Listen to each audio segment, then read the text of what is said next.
views expressed on this program are those of the hosts, guests, and callers, and are not necessarily those of this station, its management, or other advertisers. You're listening to Transformation Talk Radio.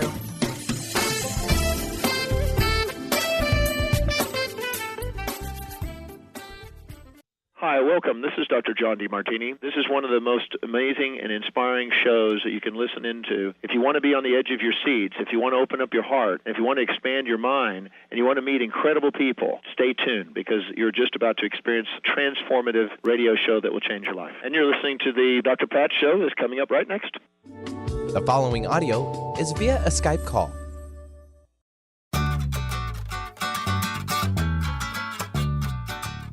Welcome to Get Into It, winning at the game of life. Wondering how to play the game of life and actually win? Stop wondering and start willing the game of life with the unique and incomparable host, Lynn Brown. As an intuitive healer and experienced business manager, Lynn can help you live your life to its full potential. Hey everybody, welcome, welcome, welcome, welcome, welcome, and all the welcomes, and then more welcomes, and it's great to have you here. I am so thrilled to be here with Lynn Brown. Now listen, one of the things I love about what I do is that I get to work with some of the world's most incredible thought leaders, but I also get to work with some of the world's most incredible heart leaders. And that is my term for where we need to go now, where we are being called to go. And so today, Get Into It, winning at the game of life. This idea of getting into it, this idea of winning at the game of life, this idea about creating a life that you truly desire is what Lynn has been doing, not just for herself, but for the countless people around the world that are looking at, is this all there is? So how do we take regular lives and infuse them with the magic of soul? Now, Lynn, there's much more I could say about you, but we're going to talk about it today. Now, I will tell you this. I thought of you the other night, and Benny heard me talk about this yesterday. I was sitting there and, well, first, let me welcome you to the show. Welcome to the show. Thank you. It's so good to be here. So today we're going to talk about what is your primary angle of creation, right? Okay. Let me ask you this. I was the other day, I was doing a bunch of things. I was chatting with people across the world and, just trying to get some things done here and getting them done. And in the background is like this television show that I've been fascinated with. I don't like all the zombie gore in it, but I'm fascinated by the human dynamics of The Walking Dead. And they have their 100th show. And out of the side, I heard Michonne, one of the significantly, seriously popular characters, and Carl, the kid that's been there since like he was drooling, and he's now grown up, and they're getting ready to do this battle, right, Lynn? Because we've talked about the battle, haven't we? Of course. He's getting ready to, and Michonne comes out, and she's got her sword, and she's ready, and they're in the kitchen. And I don't know what Carl's doing in the kitchen. So he looks at her, and he says, what if we lose the battle? What if we lose the battle? What's going to happen? What's our future going to be like? What are we going to do? And this Michonne, this just strong Black woman on television, right? This strong, powerful woman in this series looks at Carl and says without blinking, don't fantasize about failure. Focus on winning. That right there was, okay, that's the way we're going to start this show today. Yeah. Because have you ever heard that term, fantasizing about failing? Because we do that, don't we? Absolutely. But in the scheme of things, we get to also flip side that around and talk about creation. And that's what today's show is about. Yeah. Yeah, I'm really excited about it. It's something that's been just dying to come out for a while now. And it's time that people hear it, understand it, and start to take action to reclaim the dominion, basically, not basically, totally, dominion over what is being created in the world. Mm-hmm. So I want to ask you this question. One of us can think very small. The other one can think very big. What's the question that we can address today for people, Lynn? What's the question we could address for the bigness that we want to create? do you understand that where the creation energy comes from? Is it within ourselves, deep within ourselves, and all we have to do is allow it to emerge? Or are we constantly searching for power from outside of ourselves? And once we can look at that, and once we can talk about it then, and be honest with ourselves, and then talk about what are the logistics of creation, I think that we can switch a lot of people over to broadening their horizon to be the big thinkers. It's been years and years and years and centuries and lifetimes of beliefs about lack and limitation and discord that have basically clogged or dampened our natural ability to project perfection throughout our lives. Mm-hmm. And that's what I think we really want to, I want to talk about that today and give some tools, and some steps and logistics. Because a lot of people, we've heard about The Secret, or let's just focus on what we want to create. And I feel like that's a good start, but I want to get into the logistics of it and give people images and steps, and we really, as a collective consciousness, both individually and collectively, we have a really, really, really big ship to turn around. The way I see it is this huge barge, like the largest barge on the planet, going through the ocean at 50 miles an hour, right? And all of a sudden, we want to say, stop this barge, turn it around, and get it flowing the other way. We have the power to do it. It's going to take determination. It's going to take some focus and discipline. But once it's going the other way, life is going to be so easy and life is going to be so fun. I think that we're all going to stop and say, wow, how did we get so far off track with our creation energy and the power that lies within? Mm-hmm. Mm-hmm. That is a really good question, though, Lynn. I mean, and if we ask how did we get so far off, then what it implies is that we are far off. Mm-hmm. Can you talk about that for a minute, about what that looks like? What does far off look like? Does it mean that we've compromised the imagination we were giving for, thinking small? What does that look like for people? Sure. Well, I think we have to realize that, first of all, that we are creating, each of us, all the time, creating our reality from our life force energy, also known as the creation flame. This includes money or any other form of supply that we need or desire, which is constructive in nature. Mm-hmm. Okay. And we do have the power to control our thoughts. And we do have the power to control our attention, our intention, and our feelings. Not only do we have the power, but we must do that. So the goal is to talk about the logistics of the creation flame and how do we project the creation so that each one of us and humanity collectively can choose more conscious co-creation.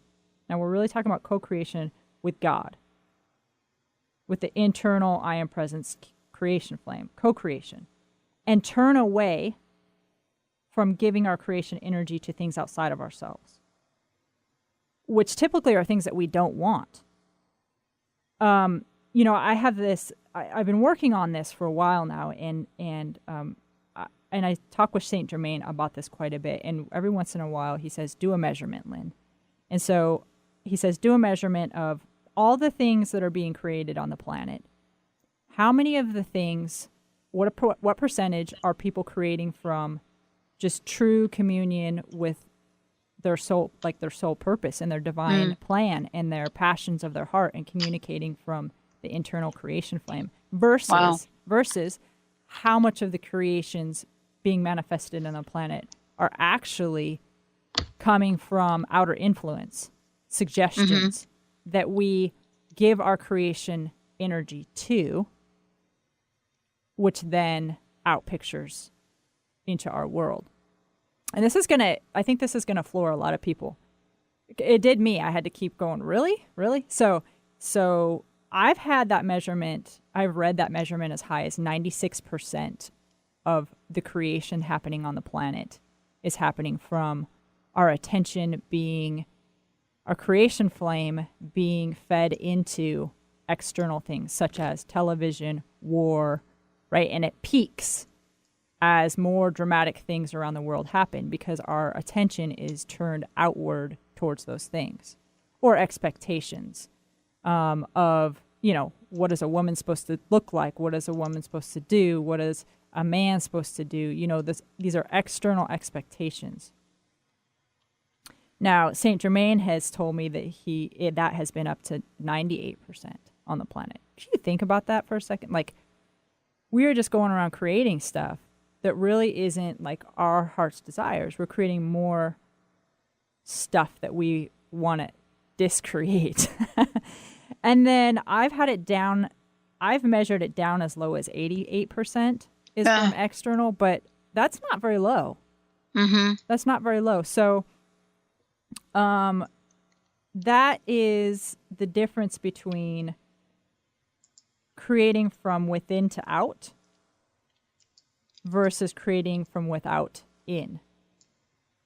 And I don't think people really realize that they have an option, or that they had the choice, or that they were doing this. And we've just collectively built up this huge momentum. And I think it's time to turn it around. We have to turn it around. We are ready as a collective, like you said at the beginning of the show, we are ready as a collective to take the next step. We have to take dominion back over our creations, over our lives. And it's actually, I think the logistics of it is pretty simple.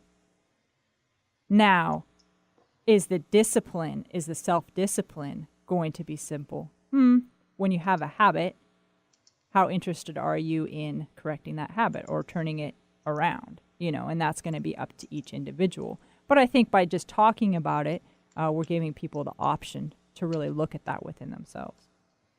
I want to talk about what that looks like in the real world, because, every day we put our feet on the ground, right? And, we may not call out to ourselves what we're doing in the way you just described it, but there's evidence of it. Do you know what I mean by evidence? Yep. Yeah.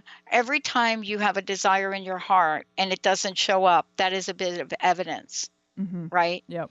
Because that's equally as important as having a desire and then having it show up. And, we somehow have glommed onto this idea that we have to be different, we have to be special, we have to meditate for an hour, we have to. And yet that's not, when you look at the people that demonstrate or talking about, let's just call them miracles for a moment, that's really not their experience. And my question to you is around this idea of creating, right? What is your primary angle of creating? What do you mean by angle of creating? Right. Well, let's talk about the creation flame for a second. Because the creation flame is at the core of all creation, and it's anchored within our heart. And it comes directly from our creator, our I am presence. And I had forwarded a picture, and I'll make sure that this is up on my website, and maybe we can post it to this show. The image of the I am presence projecting its life force down through our higher self and then down into the embodiment, which we are. See, I think, first of all, we have to remember that we are a projection. We are not separate. We are a projection of God. We are a projection of the power, of the unlimited power and resources and dominion, basically, of the I Am Presence. That's key. I think that's key first. And that creation flame, that unfed flame, is anchored in our hearts. And it's from here that we create. So are we able to, so the two options, the two angles that we're creating from is A, if you can imagine kind of a nice, comfortable flame around your heart that, that extends 2 or 3 feet around in a circle. And it's a nice, soft, not burning flame. It doesn't burn you. It's not uncomfortable. It's very comfortable because it's creation itself. It's the perfection of creation, of which we naturally are. And we can drop our consciousness down into the center of that creation flame and just be there for a second and feel what that feels like. That's what we're always supposed to feel like. It's like a peace, tranquility. It's divine. It's harmony. And so here's our creation flame, which is naturally us. And then we have a choice. How are we going to use that creation flame? Are we going to be in alignment and in center and in conversation with our higher selves and our I Am Presence on what is the perfect way to do this?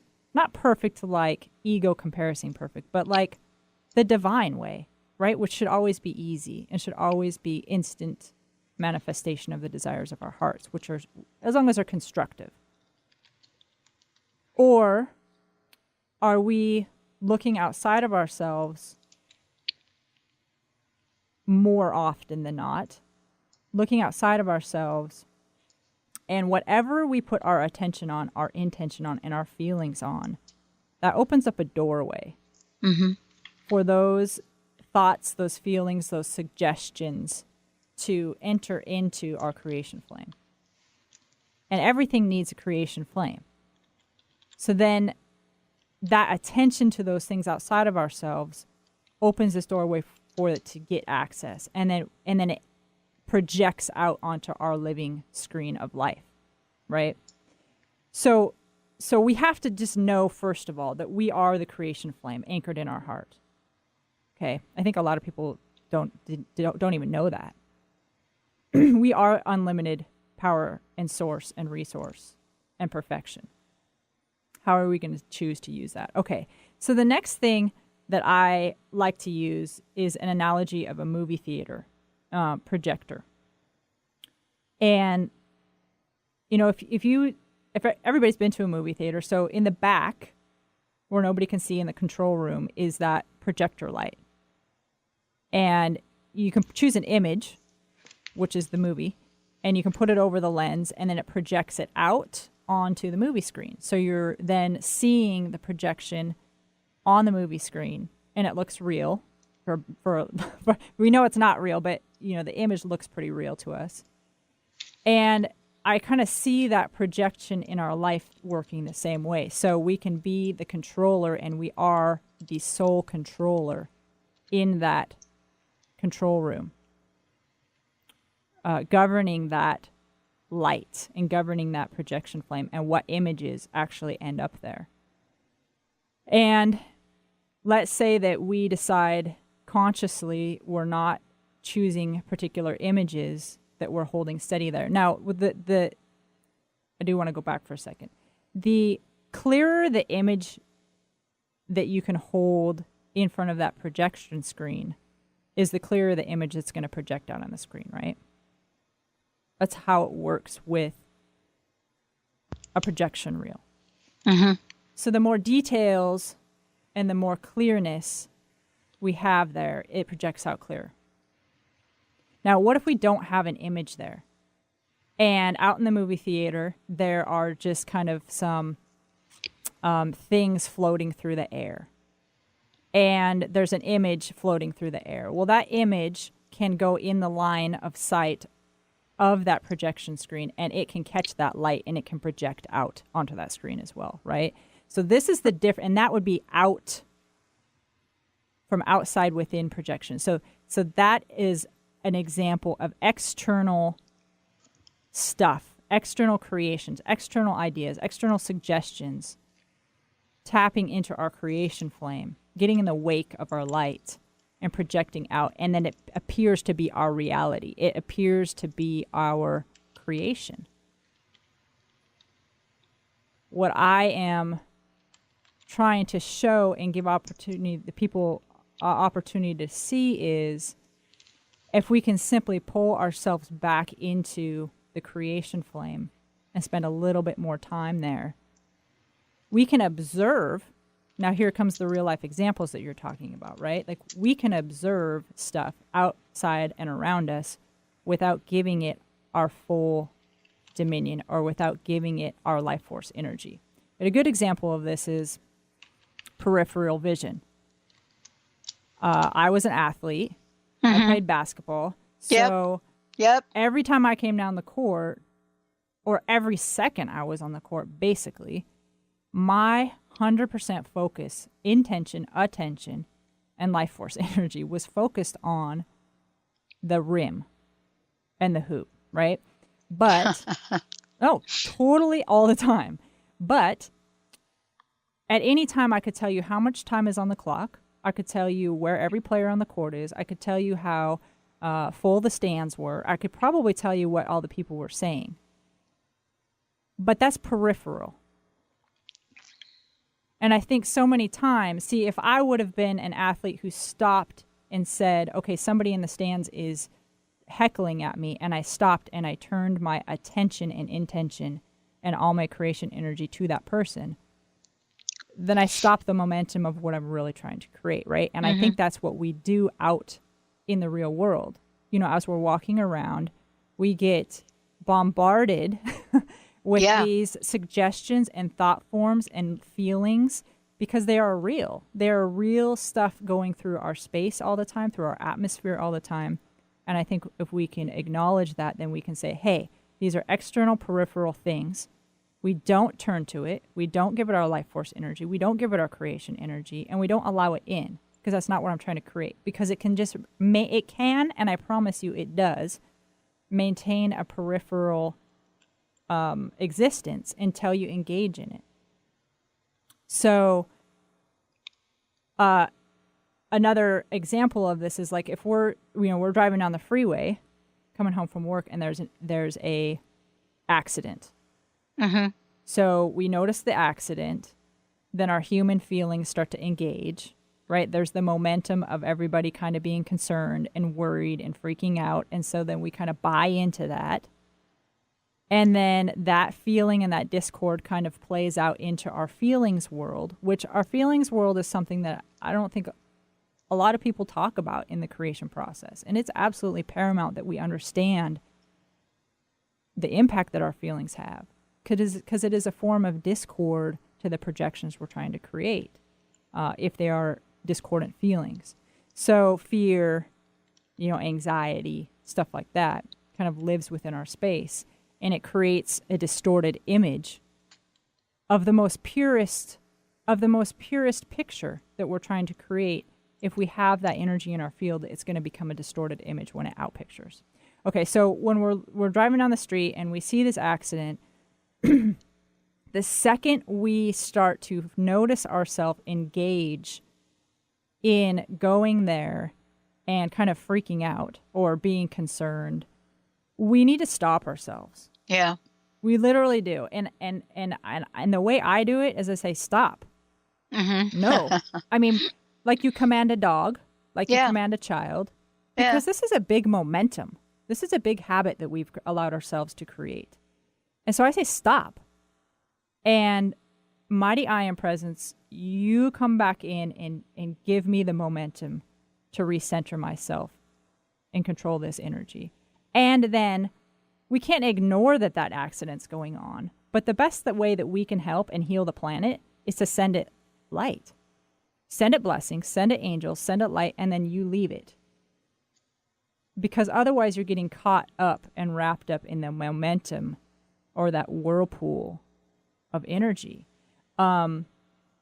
So things like this pop up all the time throughout the day, right? Somebody cuts you off in a car, or you get some bad news from work, and there's that feeling that creeps up. And we have to be able to catch ourselves there and say, no, I'm not giving you my energy.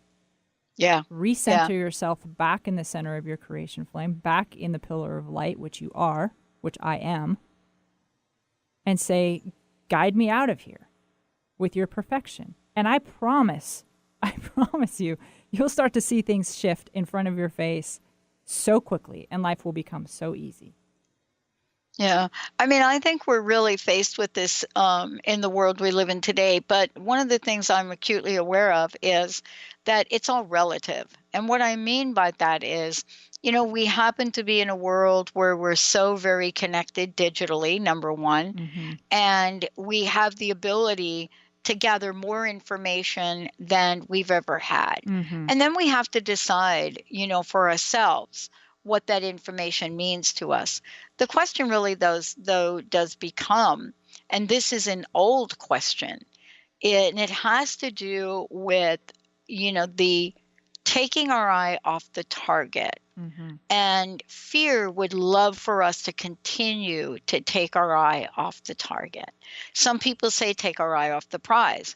In the case that you just described of the car driving down the road, it's taking your eye off of what's in front of you.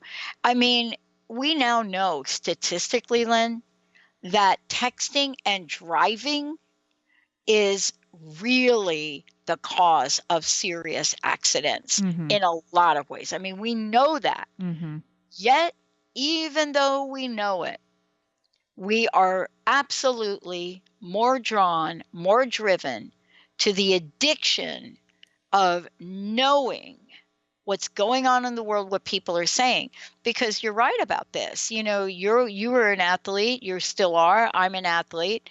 And I will tell you that the minute you take your eye off of something, you can't take a minute to get it back focused that easily. I went through this the other day. I was playing the other day, and I was listening to a gentleman coach another person.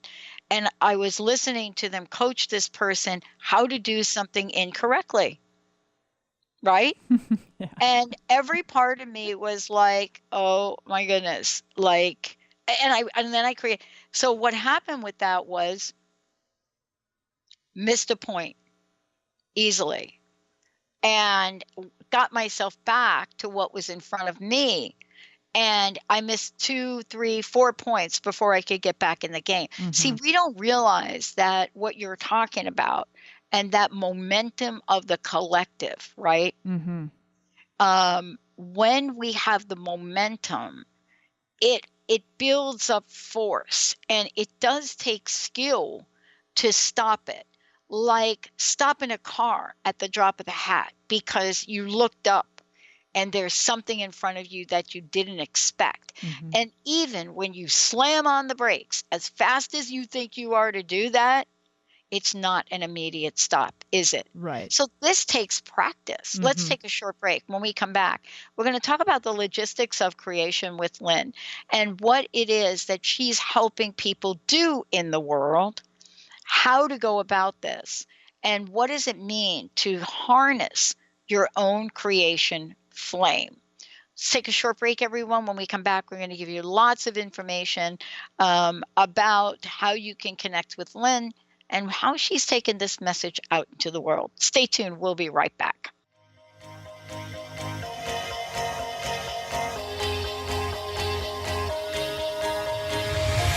Do you ever feel like a plastic bag drifting through the wind, wanting to start again? Do you ever feel this so paper thin, like a house of cards? Wow, everybody, welcome back. It's so great to have all of you tune us in, turn us on. I'm Dr. Pat, and I'm joined here by my friend and colleague, Lynn Brown. For many of you, you know Lynn in many, many ways, but one thing for sure, you know that Lynn is about getting into it. You know that what she does is focus on how do we win at the game of life, but more importantly, how do we do that from a consciousness creation perspective? Today, we're talking about what is your primary angle of creation and what does that mean? Before we talk about momentum and continue that, Lynn, first of all, how can people find out more about you? How can they work with you directly? And then please let folks know about some of the upcoming events you have. Great. Well, everybody can find me at lynnmbrown.com. I have a great site that you and your team created for me, and it's constantly in expansion mode as as I am and what we're offering. I do individual sessions for people to really help them connect with their soul and their soul purpose, and it's all about the ascension process and just taking that next step forward into your divine purpose and into your divine plan. So individual sessions, I do public speaking topics. If you have an event, I can come do a topic about energy, a topic about winning, because I really do a good job, I think, of bringing the energetic aspects into the everyday life. And then I also do on-demand classes or workshops. I have a couple workshops coming up around the corner to get us primed for the holiday season. And one of them is called The Colorful World of Energy. And that's November 16th at the Spa Air in Kirkland, a fairly new spa. And there I'm going to talk about the basics of your chakras, your energy, your aura, just kind of how it's a map to your life, to the different aspects of your physical body, to the different aspects of your life as far as relationships or the way you think. So Colorful World of Energy. And then 2 weeks later on November 30th, I'm going to be doing an Energy Tools for Beginners workshop there as well at Spa Air in Kirkland. And that's going to I'm going to start to guide people into discovering the language of their energy, discovering the feeling of their energy, of their aura, so that it becomes more real, again, so that you can start to have more dominion over what you're creating and what you're doing with your energy in your life. Wow. And, part of this is creating a platform that does build momentum. Yeah. That's what this is about as well. Absolutely. And I want to just thank the listeners out there who are texting me now and sending me all their personal links to Michonne quotes. Thank you for that. I think I'm going to do a whole show just on her quotes. But today we're talking about momentum, and we're seeing momentum in the world right now. And what I mean by that, right now, today, there are folks that are communicating with me based on a show I did the other day and talking about the momentum of hate, the momentum that is out there. Momentum has no judgment bar. It doesn't say, I want to talk about momentum only like on good stuff. Momentum is neutral. And what you're talking about today is this notion of momentum and having it work for us and not against us, right? Correct. I think, again, as a collective, and I think if each of us measured our own angle of creation, which one is the primary? Are we primarily using our creation energy to create and manifest stuff that is being suggested to us, or are we primarily creating from our internal communion with the God of our heart? I think most of us are going to end up on the side of we're creating more from external suggestions. And we've got to stop that momentum. Not only do we need to stop the momentum, and which is going to take effort and discipline, but what I'm the most excited about is when we do stop that momentum and we get it turned around the other way. Because there's an equally and stronger force that comes into play when you start working with the power of the I Am presence, which is your creation, which is your life force. And that momentum is going to knock people's socks off. Literally. I mean, I literally have been in this kind of training because I don't ever talk about or teach about something that I haven't practiced, or can harness from experience. So I've been on the other side of this, and I've been in training where I literally am paying attention to all the thoughts that are coming through, the awareness outside. What is it doing to me? And I'm constantly saying, stop, no, no, no, and recentering myself and asking for the Ascended Master miracle, the power of the mighty I Am Prince to take dominion over this situation and come through. And it's your own life force. Remember, it's your own life force. So that power of that momentum comes through, and it's stronger than any force. And I hope, and my goal is to have people living from there. Again, that's mastery, right? That's what we're graduating to on the planet. Like, if we want to become Ascended Masters, if we want to ascend, we need to begin to live like the Ascended Masters do. We need to be able to make choices. We need to be able to stop the momentum of our thoughts, stop the momentum of our feelings until we retrain ourselves. And then you're not in effort. When you can build up that momentum enough the other way, there's no effort in it. You just are the living action of the divine plan. You are God in action. And that's what it's supposed to be. Like when you start driving. Like when you first start learning how to do anything, but I like the example of driving. When you start learning how to drive, it takes some conscious effort. But pretty soon, you're just driving, you didn't even realize you drove, right? From point A to point B. And so if we can get that momentum turned around enough, then we just become God in action. We just become divine manifestation. We just become Ascended Master miracles, period, throughout our life. And that's ease. That's harmony. That's grace. That's instant manifestation. And stuff will begin to manifest around you, and it is amazing. So it's this momentum. So the first part is we're going to have to dig our heels down, both collectively and individually. And it starts with the individual.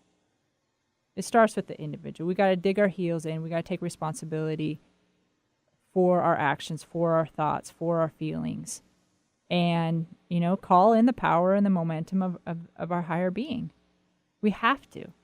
The momentum that we've created with our human self has gotten out of control. We have to turn to the power of the I Am. And I've done it, and it's frankly, it's amazing. But again, it's the way that we are naturally meant to be. Yeah. But don't you think people want to know, what am I going to get if I go there? What am I going to get if I turn my power to that, if I turn my power to the light? And so maybe today I'm a little bit like, okay, this is a time where people ask themselves, Lynn, on a regular basis, what's in it for me? And beyond looking at the world and saying we're all stewards of the light, there is a benefit to this, and there's a benefit of conscious momentum. And in the work you do and the experience you have, is please talk to that benefit, because we're at a place of choice now.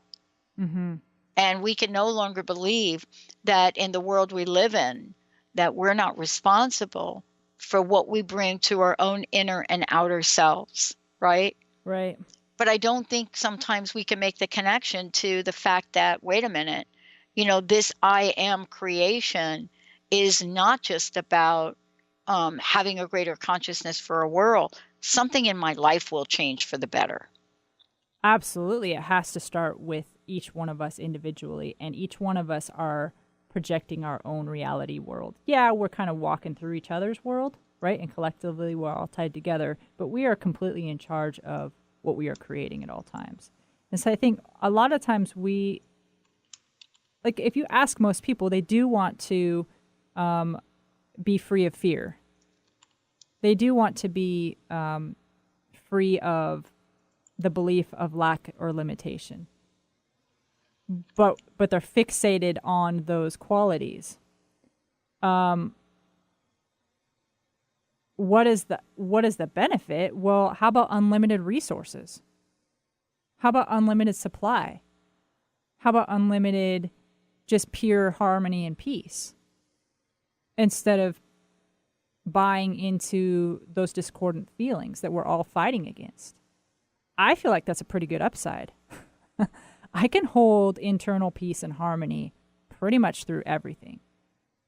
I've trained myself to do that. But that's what we're saying we want. And I'm showing you the steps to do it. I'm showing you the steps that the masters have used to do it. And now, are we going to choose to do that? It's going to be a little hard at first, just like it is to get in shape, right? For a marathon, you got to start running. But what's the reward?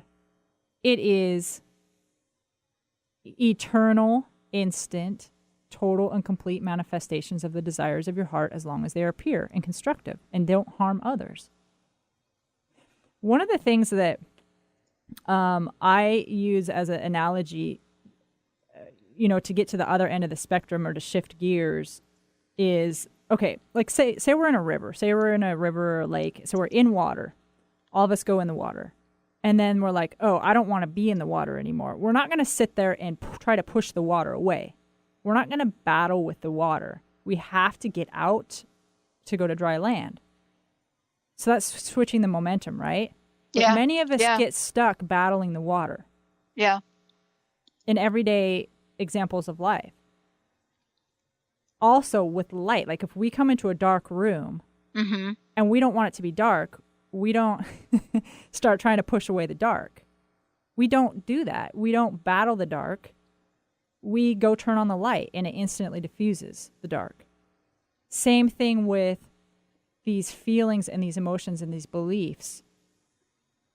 We have to be able to jump to the other end of the spectrum. So if we're in a place of doubt, we have to catch ourselves there, and we can't sit there and battle the doubt and say and drown in the doubt and try to push the doubt away, because that's actually putting our creation energy into that. Is building that that's momentum. where we're putting the momentum. Yeah, we're building the momentum into doubt. Yeah, you have to switch it, and you have to reset yourself. Sit back in your seat of your soul, in the center of your creation flame where it's perfection. Sit back. Catch yourself like you would catch your dog or you would catch your kid. Take dominion over your body, over your spirit. And train yourself. Reset yourself. If there's fear, switch yourself back to the center of yourself and bring in certainty. If there's self-hate, switch your gear, reset yourself, come back to the center of your creation, and infuse love. If there's disharmony, reset yourself to peace. You have to jump out of the water and into this other thing. You can't think about it and battle the thing that you're trying to get rid of. But that is literally what we do. It's literally what we do. I can't do it for you. I can only tell you. I can only give you the answers to the test. And I want to give you the answers to the test, because if we each start doing this and making some progress, then collectively we're going to really build up that momentum. And then we'll start to see a big, big shift on the planet. So I want to talk about the shift on the planet, and also to really talk about some of the tools that, you mentioned before, about what do we do, in the infinite power of the light, what do we do? What are some of the things that, it has been so important for us to know and for us to say, right? Because one of the things we're talking about here is when we look on the outside for something we're trying to create on the inside. And I think there's a short-term benefit for that. I think that, sometimes when we look on the outside, we get a short-term punch, a short-term hit on the inside. Yeah. But we're not really talking about that kind of creation. No, because those creations are like using up extra battery packs. They're not using the creation flame, the true. They're temporary. So, yes, they're short. They're kind of nice, and they are temporary.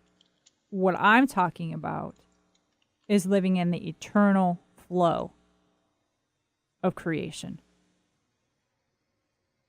the eternal flow, where there's endless supply of resources. There is no lack. There is no limitation. If you're going to the well that is ever fulfilling and refilling itself, you're never going to run out of stuff. Yeah. But if you keep going to the wells that are kind of facades and made of plastic and filled with stuff that isn't good for you, yeah, you're going to get you're going to get some instant gratification, but it's not eternal. And it's not the light, because it's not made of the light. It's not going to be eternal. Yeah, that's a good point. That's a good point that there is that short-term hit.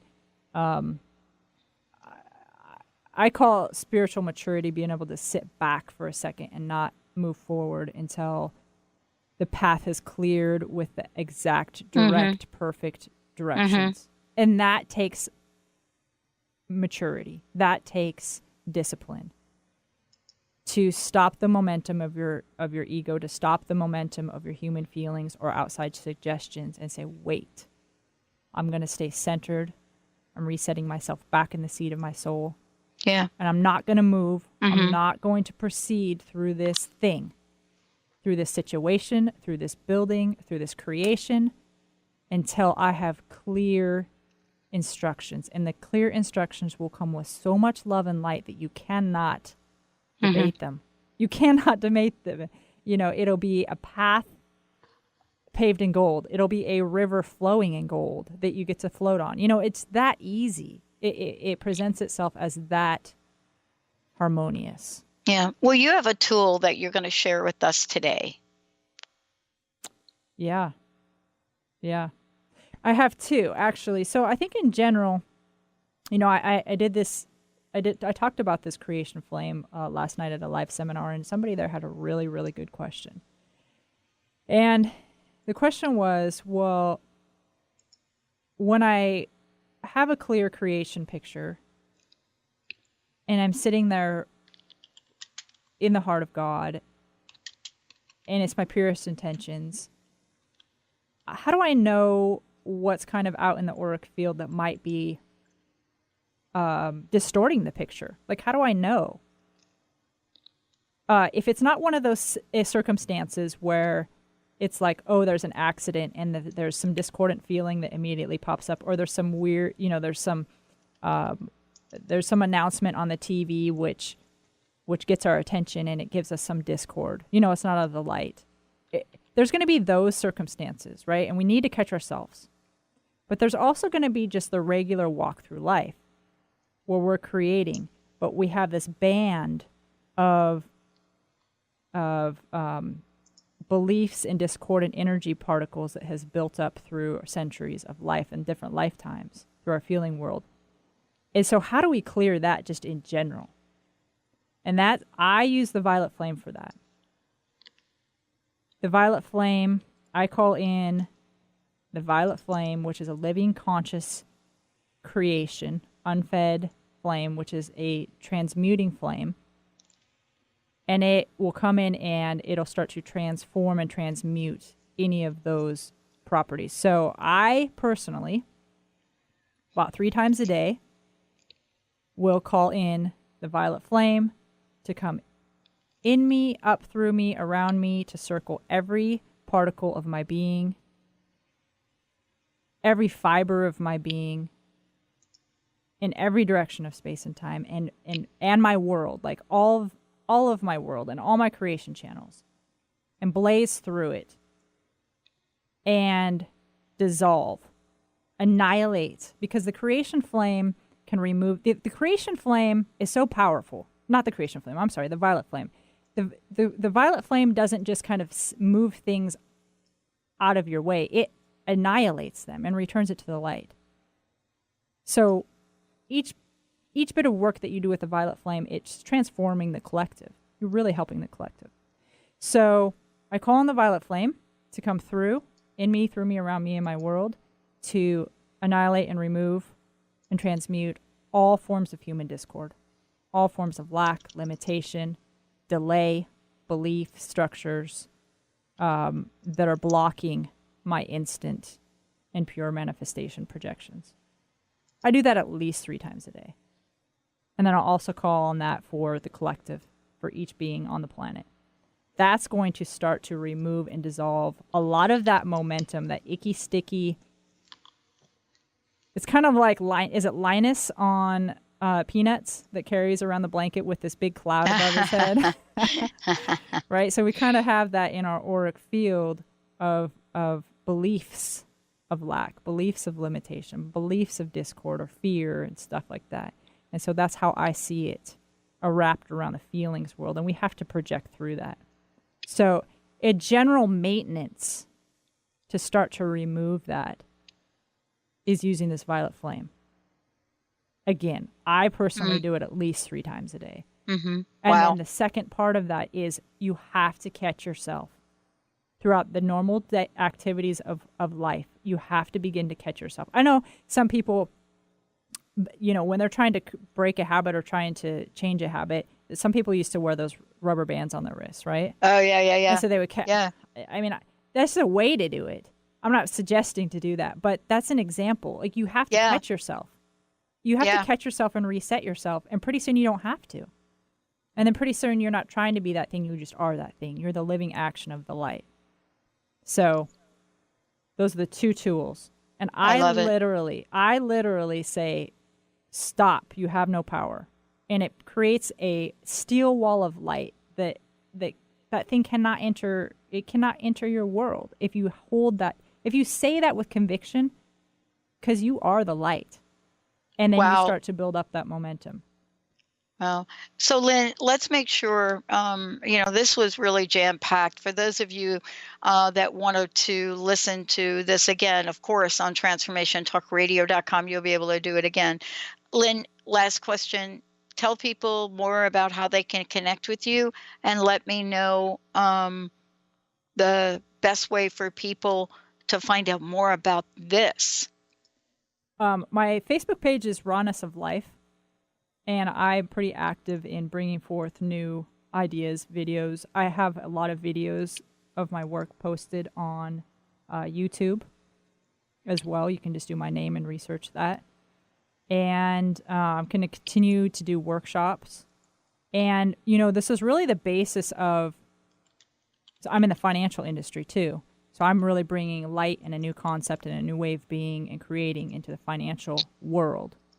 And so not just letting money have dominion over us, but we're got to have dominion over the money and our supply, right? And this brings us back to our creation flame and our I am presence, where it really all begins. So full spectrum finance, I have up and running.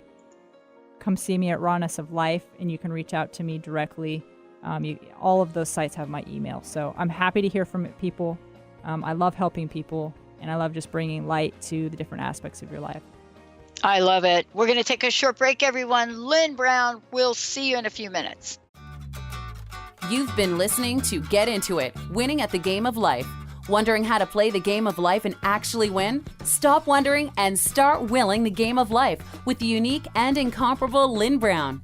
As an intuitive healer and experienced business manager, Lynn can help you live your life to its full potential. To learn more about Lynn, visit ruintoit.com. That's the letter R, letter U, intoit.com. The preceding audio was via a Skype call.